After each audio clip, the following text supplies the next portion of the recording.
Welcome to soda Buti. So இந்த வீடியோவில் பார்க்க போகிறது 2 ஹாரர் படங்கள். ஹாரர் ஏரியாவுக்கு வந்து ரொம்ப நாள் ஆச்சா, அதனால் 2மே ஹாரர் படங்களாக தான் எடுத்துகிட்டு வந்திருக்கேன். ப்ளஸ் ஒன்று தமிழ் டப்பிங்கில் இருக்குது, இன்னொன்று கிடையாதுப்பா. ஆக்சுவலாக இன்னொரு படம் இப்போதைக்கு இல்லை, சீக்கிரமாக அதுவும் தமிழ் டப்பிங்கில் வந்துவிடும். சரி, 2 படத்தையும் பார்த்துருவோமா? அண்ட் முக்கியமாக ஓப்பனிங்லேயே டிஸ்க்ளைமரை போட்டுறேன், இது 18+க்கான படம் தான். ஏன்னா கொஞ்சம் கொடூரங்களை ஓவராகவே குட்டி வச்சிருப்பாங்க. குடும்பத்தோடு பார்க்குறேன்னு ரிஸ்க் எடுக்க வேணாம். கொடூரம் மட்டும்தான் இருக்கும், அந்த மாதிரி சீன் ரெண்டுத்துலையுமே இருக்காது. ஆனால் கொடூரம் ரொம்ப டிஸ்டர்ப் ஆகக்கூடிய வகையில் இவங்க எடுத்து வச்சிருப்பாங்க, அதை மட்டும் பார்த்துக்கோங்க. ஃபர்ஸ்ட் படம் பிரிங் ஹர் பேக் அப்படிங்கிற படம். இது தமிழ் டப்பிங்கில் கிடையாதுப்பா. இதில் எல்லாரோடைய பர்ஃபார்மன்ஸும் போக போக அவங்க நடிக்கிறாங்களா இல்லை உண்மையாகவே அவங்க எல்லாரும் சைக்கோவாங்கிற அளவுக்கு ஒரு மாதிரி டிஸ்டர்ப் பண்ணி விட்டுருவாங்க. ஓப்பனிங் டேய் என்னடா இது அப்படிங்கிற மாதிரி தான் ஆரம்பிக்கும். அதுக்கப்புறம் போக போக அவங்க பர்ஃபார்மன்ஸ்லேயே மிரட்டி விட்டுருப்பாங்க. இதில் கதை என்னன்னா, குட்டி பசங்க 2 பேரும், அண்ணன் தங்கச்சி. அண்ணன் வந்து தங்கச்சி மேலே அவ்வளோ பாசமாக இருக்கிறான், தங்கச்சிக்கு வந்து கண் பார்வை இல்லை. இப்போ அண்ணன் தான் கூட இருந்து பார்த்துக்கிறது. அப்பா வந்து இறந்து போகவும், இப்போ நீங்கள் சின்ன பசங்க உங்களை தனியாலாம் விட முடியாது, அதனால் இவங்க பார்த்துக்கிறதுக்காக ஒருத்தவங்க இருக்காங்க, 20 வருஷமாக இங்கே வேலை செய்கிறாங்கப்பா, ரொம்ப நல்லவங்க, நீங்கள் அவங்க வீட்டில் இருங்கன்ற மாதிரியே அனுப்பி வைக்கவும், அங்கே போனதுக்கப்புறம் தான் வினோதமான விசித்திரமான வில்லங்கமான இப்படி என்ன வேணாலும் மானியத்தினே பொன்மானின்னு போட்டுக்கோங்க, அத்தனையும் அந்த வீட்டில் தான் நடக்குது. அதுலேருந்து இந்த 2 பேரும் எப்படிலாம் எஸ்கேப் ஆகிறாங்க, என்னெல்லாம் அனுபவிக்கிறாங்கிறது தான் படமே. பர்ஃபார்மன்ஸ் வைஸ் தங்கச்சி கேரக்டர் ரொம்ப பாவமாகவே இருக்கும். ப்ளஸ் அண்ணங்காரன் தங்கச்சிக்கு எதுவும் ஆகிடக்கூடாது, எதுவும் பண்ணுறாதீங்கன்ற மாதிரி தங்கச்சிக்கு ஒன்றும் டென்ஷன் ஆகும். அப்படி 2 பேரோட பர்ஃபார்மன்ஸு நல்லா இருந்துச்சு. ஆனால் அந்த வீட்டுக்குள்ளே அந்த ஒரு லேடி கேரக்டரு அது உண்மையாகவே இப்படி தான் பண்ணுமான்ற அளவுக்கு அதோடைய பர்ஃபார்மன்ஸும் ஒரு மாதிரி இரிட்டேட் பண்ணோம். இதெல்லாம் மனுஷ ஜென்மமே இல்லைன்ற மாதிரி இருக்கும். அதாவது அவள் சைடு சில விஷயங்கள்லாம் கேட்கும்போது சத்தியமாக பாவம்லாம் வரல, எனக்கு இன்னும் எரிச்சல் தான் வந்துச்சு. அதே போல் அந்த வீட்டுக்குள்ளே ஒரு குட்டி சாத்தான் இருக்கும்.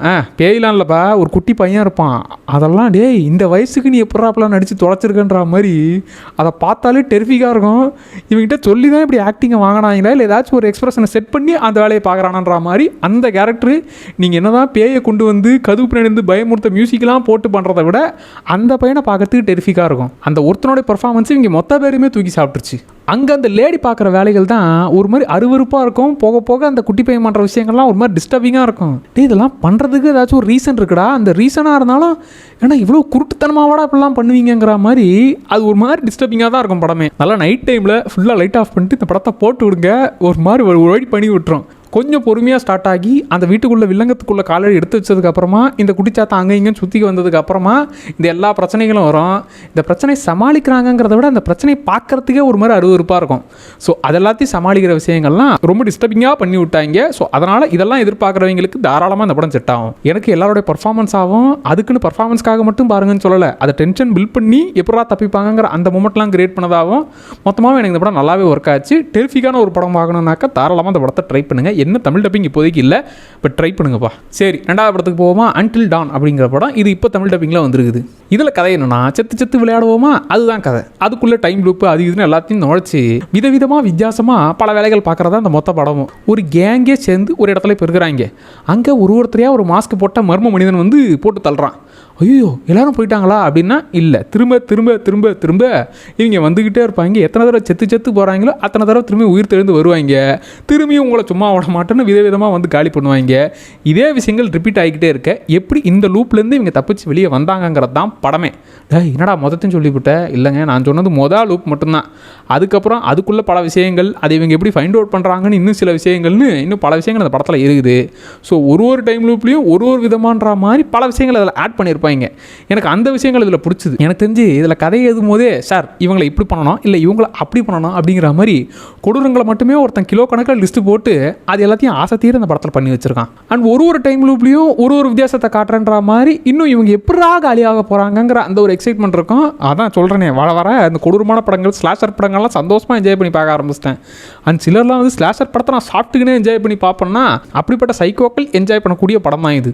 ஒரு வாட்டி இவங்க எல்லாரும் இப்படி மறுகை ஆகிறாங்க. அதுலேயும் 3வது டைம் லூப்பில் ஒரு விஷயம் பண்ணுவாங்க. அது ஒரு மாதிரி சை அப்படிங்கிற மாதிரி அந்த கொடூரமான விஷயங்கள் கொஞ்சம் தூக்கலாக இருந்துச்சு. இதில் பிடிச்ச விஷயம் என்னன்னா, வீட்டுக்குள்ளே போய் மாட்டிக்கிட்டாங்க, அதே அரைச்சமாவும் பிடிச்ச தோசைன்னு அதே உள்ளேருந்து அந்த வீட்டுக்குள்ளேருந்து வெளியே எப்படா வந்தாங்க அப்படின்னு ஒரே ஒரு விஷயத்தை மட்டுமே சுற்றி படம் காட்டாமல் இவங்க ஒரு வாட்டி டைம் லூப்பில் மாட்டுறது ப்ளஸ் ஒரு வாட்டி வினோதமாக மறுகை ஆகிறதுன்னு இப்படி பல விஷயங்களை ஆட் பண்ணுது. அதில் கொடூரங்களை தூவி விட்டதுன்னு இப்படி பல இடங்களில் போர் அடிக்காமல் பார்த்துக்கிட்டாங்க. ஆனால் இதில் சிலது செட் ஆகாது. என்னென்னா இதெல்லாம் 1 hour வரைக்கும் பக்காவாக செட் பண்ணி நல்லா இருந்துச்சு.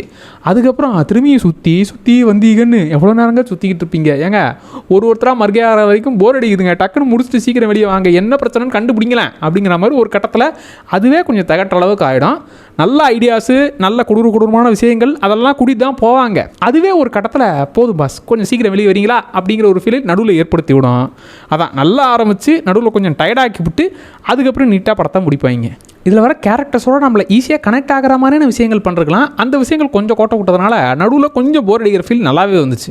அது மிஸ் ஆனதுனால தான் நடுவில் இங்கே பேசும்போது சார் ரொம்ப நேரம் பேசாதீங்க டக்குன்னு போய் மறுக்கே ஆகுங்க அப்படிங்கிற மாதிரி தான் இருந்துச்சு. ஓவரால் கொடூரங்கள்லாம் இருக்குது, ப்ளஸ் இந்த டைம் லூப் கான்செப்ட் கூடவே முக்கியமாக தமிழ் டப்பிங் இருக்குது. ஸோ இத்தனை காரணங்களால் தாராளமாக ட்ரை பண்ணக்கூடிய ஒரு படம், ஒரு டீசென்ட் வாட்ச். ஓவரால் ஓகே பார்க்கலாம்ப்பா அப்படிங்கிற ஒரு ஃபீலே கொடுக்கும். ஃபஸ்ட்டு சொன்ன படம் மஸ்ட் வாட்ச் மூவி, டெரிஃபிக்கான பர்ஃபார்மன்ஸ்னால தாராளமாக அதை மிஸ் பண்ணாமல் பாருங்கள். இந்த ரெண்டாவது படம் ஒரு டீசென்ட் வாட்ச், தாராளமாக தமிழ் டப்பிங்லேயும் வேறு இருக்குது, ப்ளஸ் இந்த டைம் லூப் கான்செப்ட்லாம் வச்சு கொடூரங்கள்லாம் இருக்கிறதுனால கொஞ்சம் தாராளமாக இதையும் ட்ரை பண்ணக்கூடிய படம் தான். இந்த 2 படங்களையும் பார்த்தவங்க உங்களுக்கு எப்படி இருந்துச்சுங்கிறத மறக்காமல் கமெண்ட்டில் சொல்லுங்கள். அப்படியே சோடா அப்படி சேனல் சப்ஸ்கிரைப் பண்ணிக்கோங்கப்பா. Tata by.